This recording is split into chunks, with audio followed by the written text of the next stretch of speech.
Après la chute du régime de Bachar el-Assad le 8 décembre dernier, la culture du silence se brise sur les geôliers du régime. Lorsque la presse internationale découvre les preuves des sévices commis dans ces prisons, les Syriens, eux, cherchent des dizaines de milliers de disparus dans l'ensemble des prisons qui constellent le pays. Alors comment comprendre ce système de répression, ce système carcéral et de torture?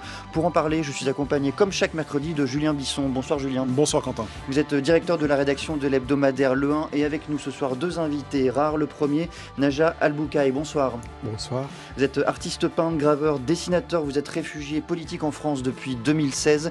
Vous avez connu la torture, la prison à plusieurs reprises entre 2011 et 2015, dont le sinistre Centre 227. Vous nous en parlerez. Et vous co-signez un livre intitulé Graver la mémoire. À vos côtés, Ziad Majed. Bonsoir. Bonsoir. Merci d'être là. Vous êtes politiste, professeur à l'Université américaine de Paris. Deux ouvrages parmi d'autres sur la série que vous signez. Le premier intitulé Syrie, la révolution orpheline. Il a paru en 2014 chez Actes Sud. Le second dans la tête de Bachar el-Assad qui a également paru chez Actes Sud. Merci à tous les deux d'être présents ce soir dans Question du soir. Et je précise que les discussions et les propos qui vont suivre peuvent heurter la sensibilité de certains auditeurs.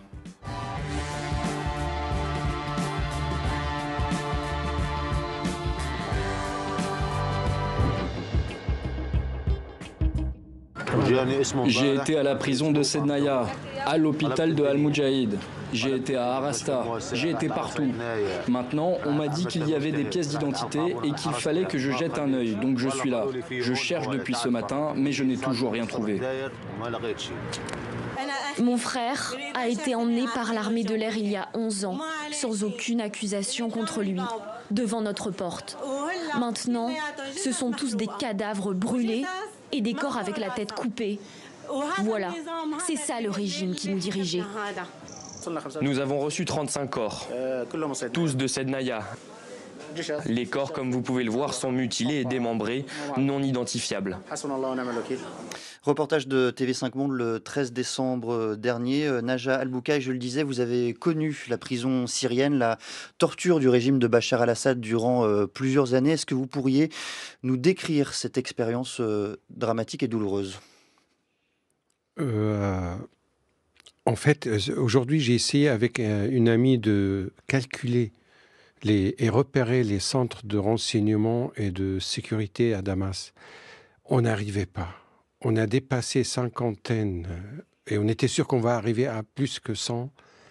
Vous imaginez dans une ville où il y a des centaines de centres de torture et d'arrestation arbitraires et très dures. Donc moi, ma première arrestation était en 2011, c'était un passage de quelques heures, mais la deuxième en 2012, c'était très très dur dans le centre de 127. Le temps d'arriver, l'arrestation, ça se passe dans un barrage, et le temps d'arriver au centre, on a le corps complètement abîmé, la peau, les yeux, les tampons, j'ai découvert ce que j'avais entendu depuis que j'étais enfant, en fait. En Syrie, on sait bien que le régime est très dur. On entendait beaucoup d'histoires. Et c'était là... Bon, c'est vrai que j'étais tabassé par la police de sécurité à Damas quand j'étais en 4e année aux Beaux-Arts. Vous le dites en souriant, ça? Ah oui, c'était très, très mauvais souvenir. En 4e année aux Beaux-Arts, je me baladais avec ma copine qui est ma femme maintenant, et puis je me fais agresser par des policiers qui demandent... C'était pas des policiers en fait, c'était juste des miliciens du régime. Et puis j'ai passé une nuit à être torturé, et puis après ça m'a pris 2 mois pour me soigner. Et j'ai refait la même histoire en 2012. Je suis rentré dans le centre 227. Et c'est l'apocalypse en fait. Un lieu qui est un lieu administratif qui se trouve même pas à 10 mètres de ministère de l'Éducation, à quelques centaines de mètres de l'hôtel Carlton, à 1 kilomètre de Sheraton, le conservatoire de Damas, tout est autour, la faculté de lettres et de la littérature, juste à côté. Et là, au sous-sol, on a plusieurs branches de services de renseignement. Et il y a des cellules, il y a de la torture. Vous imaginez qu'on marche à Damas, on marche, il faut savoir qu'au-dessous de nos pieds, il y a des cellules, il y a des gens qui sont emprisonnés. Vous faites un signe avec vos mains comme si cette torture, elle était industrielle. Est-ce que c'est le cas? Est-ce que concrètement, dans ce centre 227, la torture est pratiquement organisée comme une industrie? Il y a un système que, je ne sais pas, ça arrive, ça a un rapport avec le Moyen-Âge en fait. Bon, ils n'arrivent pas au système qu'on lit chez Michel Foucault, punir et surveiller. Mais ils bricolent la torture. Ça veut dire, on attache, c'est très simple, ils ne dépensent pas beaucoup d'argent. Un petit tabouret, on monte le prisonnier, on l'attache avec la main par des barreaux. On sort que les pieds ne touchent pas le sol et il sera pendu, toutes les articulations. Vous imaginez le poids? Ça coûte pas cher. On frappe avec des câbles d'électricité ou avec des tubes de plomberie. Par exemple, le tapis volant, c'est trop simple. Le tapis volant, soit sur un lit militaire où il n'y a pas de matelas, on attache les pieds, les bras, on tape. L'électricité, aussi simple, on branche juste un fil d'électricité, on éclabousse le prisonnier avec un verre d'eau, il s'assoit sur un tabouret métallique, on commence à toucher, puis l'électricité qui sort de la peau. Après, c'est la chaise allemande, qui est très connue. La chaise allemande, c'est une technique allemande, arrivée par les nazis. Une chaise qui sert à casser le dos. C'est très simple pour eux. Julien Bisson. Est-ce que ces tortures étaient justifiées par les geôliers? À quoi servaient-elles ces tortures? Vous parlez de services de renseignement. Est-ce qu'on vous torturait pour avoir justement des renseignements? Franchement, là, quand il y a 2300 personnes, les gens que j'étais avec, c'est des civils, des messieurs, des fonctionnaires, des adolescents. Certainement, c'est pas pour tirer des informations. On nous demande, vous manifestez pourquoi? En fait, c'est juste pour casser la morale, pour redresser la population, pour humilier, en sorte qu'on ne proteste jamais contre le régime. Ziad Majed, à quel point ce système carcéral qui vient d'être décrit avec force à l'instant par Najah Al-Boukaï est-il consubstantiel du régime assadien? Oui. Alors, ce que décrivait Najah Al-Boukaï, certains chercheurs aussi ont évoqué cette nébuleuse de centres de torture et on l'a comparé à l'archipel de torture en Syrie. L'archipel du Goulag de Solzhenitsyn. Exactement, je fais la référence évidemment à cela. Des centres sont partout et je pense que cette idée de mettre des centres dans les villes, à côté de sites importants, à côté d'écoles, par exemple, on a trouvé, et le fameux photographe César de la police militaire, il prenait les clichés des corps, des cadavres de personnes tuées sous la torture ou affamées dans un lieu qui n'est pas très loin du lycée français de Damas. Et la plus grande prison qui a traumatisé des générations de Syriens se trouvait à Palmyre. Là où il y a le site archéologique et historique le plus séduisant pour les touristes de Syrie. Donc c'est un système pleinement intégré à la société syrienne. Et l'idée, c'est de montrer aussi aux prisonniers qu'ils peuvent être n'importe où en Syrie, mais sous l'impact de cette torture, sous l'impact d'une décision presque divine que prétend avoir et que essaye de pratiquer le président. Vous avez la vie ou la mort, c'est moi qui décide, qui gère. Et toute la question de l'échelle industrielle, c'est vrai que entre des techniques du Moyen-Âge et entre une obsession administrative à donner des numéros au corps, à donner des numéros à toutes les branches, à montrer que le système est perfectionné dans sa gestion, le fait que les photos des cadavres sont tellement bien documentées, comme si le régime aussi, à travers sa bureaucratie, voulait se montrer encore plus impuni, encore plus puissant. Et certains prisonniers politiques, et comme l'a fait maintenant Najah en décrivant les tortures, toute l'idée, ce n'était pas de leur poser des questions ou d'avoir des informations, parce qu'il n'y a pas de secret si on arrête un manifestant ou si on arrête une personne au niveau d'un checkpoint, d'un barrage, ou s'il y a une personne, vous savez, ils ont créé des systèmes de surveillance où on écrit des rapports sur nos voisins. C'est pour ça que les Syriens disaient que les murs ont des yeux et ont des oreilles. Il faut toujours se sentir chez soi même, envahi par ces services-là, par la peur de ces services. Donc il suffit d'écrire un rapport sur un voisin pour qu'il soit arrêté et pour qu'il soit torturé. Cette humiliation permanente des individus, vouloir briser les tissus sociaux, faire peur aux gens et pousser les gens à avoir peur les uns des autres est aussi une technique de torture psychologique qui mène plus tard à la torture physique.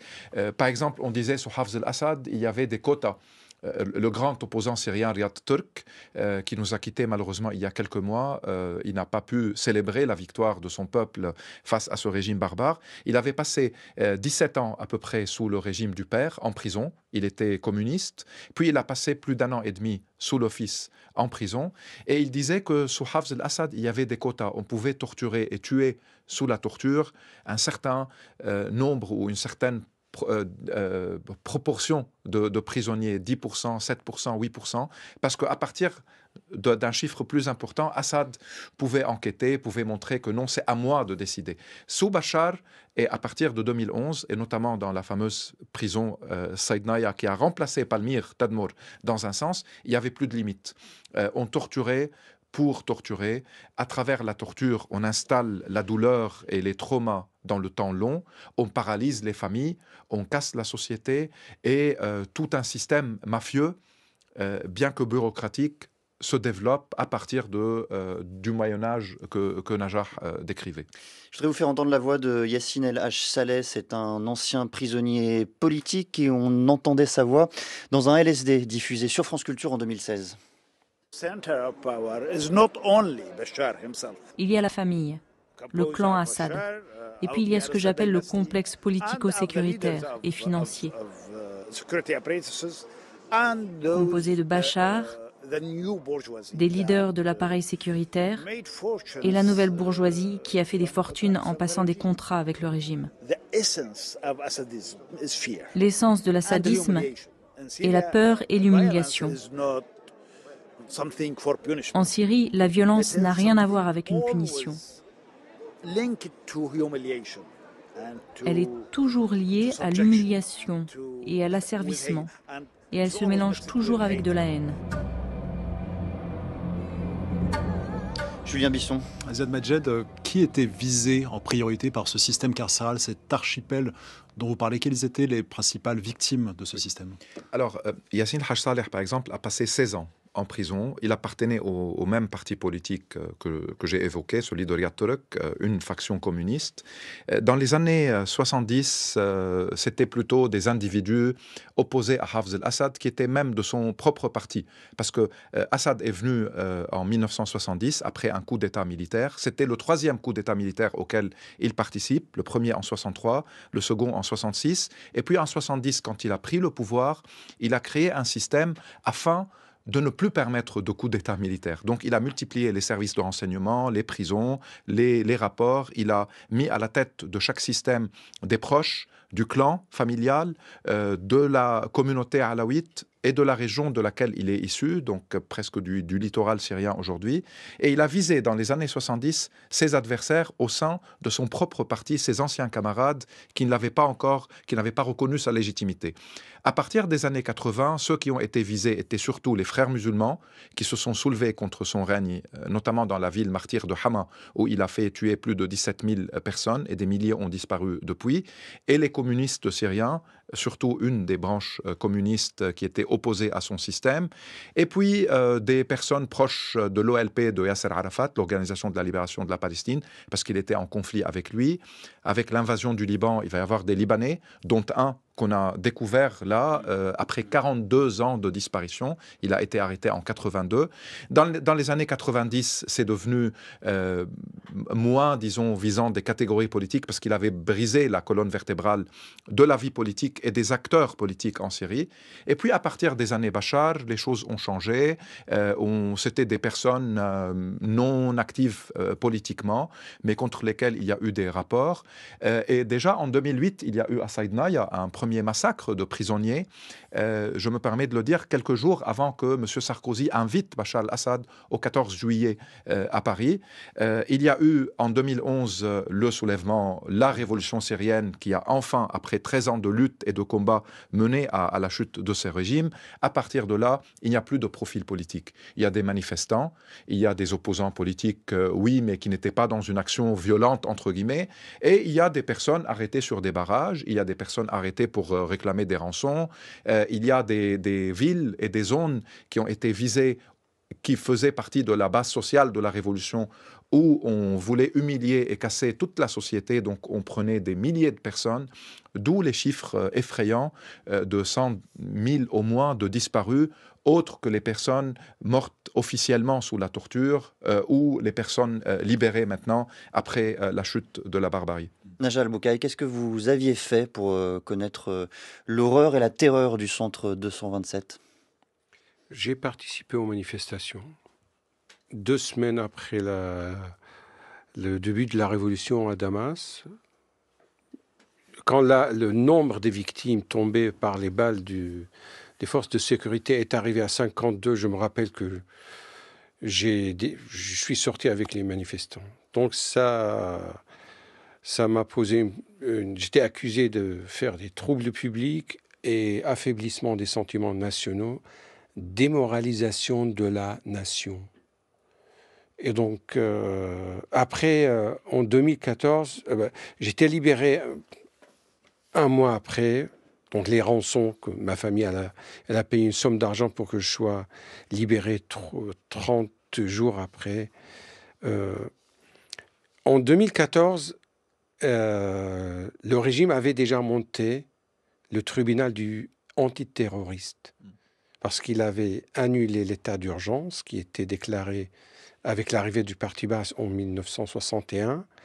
Et suite à la révolution en 2011, il a dit, bon, on va annuler l'état d'urgence, mais il a instauré tribunal antiterroriste. Donc, en 2014, puisque je suis resté en Syrie, j'ai critiqué le régime dans l'université où j'enseigne. De quelle façon ? Oralement, dans un cours, par écrit ? Entre les professeurs. De façon informelle. Oui. Il y a des mouchards, il y a des gens qui font des rapports. J'ai posté une fois, ça a duré même pas une journée, une petite caricature sur ma page Facebook. Et là, j'étais accusé d'apologie de terroriste. Donc, le régime, tribunal, il n'y avait pas un manifestant. À partir de 2012, fin 2012 ou septembre, il n'y a que des terroristes. Financement de terroristes, association à un groupe de terroristes, apologie de terroristes. J'ai rencontré des prisonniers, par exemple, qui a donné un tasse de thé pour des manifestants ou pour des rebelles. Financement de terroristes. Julien Bisson. On avait déjà une idée assez terrible de ce qui se passait dans ces geôles syriennes. On a été nombreux à voir les images de l'ouverture de ces geôles. Est-ce qu'elles nous ont appris quelque chose de neuf sur la réalité du système carcéral mis en place par Bachar al-Assad ? Je pense qu'elles ont permis à beaucoup de gens de voir la réalité de ce système. Certains peut-être se protéger de l'horreur en refusant de croire à des récits, comme le récit que Najah répète et montre et illustre depuis des années. On avait vu, pardonnez-moi Ziad Majed, les photos de César, notamment ces documents qui avaient circulé partout sur Internet. Sauf que malheureusement, il y a des gens qui restaient dans le déni. soit pour, comme j'ai dit, se protéger, soit par soutien au régime, soit par théorie de complot qui considère qu'il y a des exagérations, que ce régime est visé parce qu'il fait face à tel ou tel. Donc, on a souvent tenté de relativiser ou de nier. Et des gens comme nous qui essayent de raconter cette horreur depuis au moins 12 ans, 13 ans maintenant, ont toujours été aussi confrontés à des contre-récits qui tentent d'occulter le peuple syrien et sa souffrance pour parler de géostratégie, de frontières, pour se montrer cultivé et malin. On connaît les relations internationales et leur complexité, donc on les projette sur la scène syrienne pour ne pas parler notamment de ces prisons et de ce système-là. D'autres évoquaient les islamistes. Est-ce que c'est l'alternative qu'on souhaite voir? Donc on a toujours voulu réduire le peuple syrien à une invisibilisation, à ne pas lui permettre d'apparaître à travers sa lutte et sa résilience et sa résistance à cette souffrance-là. Mais aujourd'hui, heureusement, même si le terme ne convient pas, que la plupart des gens commencent à réaliser à quel point on a vécu pendant 13 ans, 14 ans, à 4 heures de Paris, avec un système pareil, qui écrasait les corps, les âmes, et qui cherchait à travers la torture à préserver le pouvoir et à... vous savez, son slogan en arabe, ça rime « Assad il al-Abad », c'est-à-dire Assad pour l'éternité, a montré qu'il est le maître du temps.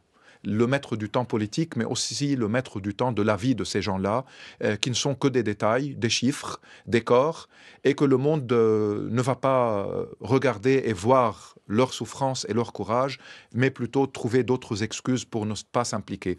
Tout cela, aujourd'hui, s'écroule, et c'est grâce aux Syriens et aux Syriennes, et non pas à ceux qui maintenant commencent à féliciter le peuple syrien, bien qu'ils ont défendu Bachar al-Assad pendant très longtemps, ou bien qui ont été, par leur silence, complices de cette barbarie. L'histoire du XXe siècle, Naja Al-Boukaï, nous a appris la difficulté pour les personnes qui traversent les camps de concentration, les prisons, pour les personnes qui traversent la torture, la difficulté à témoigner, à exprimer ce qu'ils ont vécu, ce qu'ils ont ressenti, ce qu'ils ont traversé. Comment est-ce que dans un pays comme la Syrie, aujourd'hui, on libère des milliers, des dizaines de milliers de personnes qui ont connu cette horreur-là? Comment est-ce qu'on peut accueillir les discours, les témoignages? Comment est-ce qu'on peut réinsérer aussi ces personnes dans une société qui est profondément ébranlée par ces années de terreur? Ça dépend comment on va réagir. Il y a certainement beaucoup de fondations, d'associations qui vont... déjà qui existaient avec les Syriens qui ont quitté la Syrie. Ils étaient formés avec des groupes qui appartenaient à l'ONU, à des associations, soit européennes ou unisiennes, d'apprendre comment soutenir quelqu'un qui est torturé, comment soutenir une famille qu'ils ont disparu, comment discuter entre nous, parce que là, on a vraiment, pendant 54 ans, le régime avait privé les Syriens de cette capacité de discuter, d'échanger, et on a développé un système d'autocensure. Donc les discussions... Vous sentez que les gens ont moins peur aujourd'hui de parler entre eux? On a l'impression qu'il y a une explosion. Des gens qui, même dans la rue, ils n'arrivent pas, ils balançaient. La première journée, là, on voit les gens, ils lâchaient le mot par-ci, par-là. Ils ne savaient pas comment exprimer, traiter des phrases. Et certainement avec les chaînes de télé qui arrivent en Syrie. Ça, les Syriens, ils n'ont jamais vu ça. Oui. De voir un envoyé spécial français qui est dans une salle à la place des Omeyyades, ou c'est elle de Al Arabiya ou Al Jazeera ou CNN, ça, les Syriens ne le connaissent pas. Et ils sont très étonnés de voir ces gens, et ils se sentent protégés par les caméras.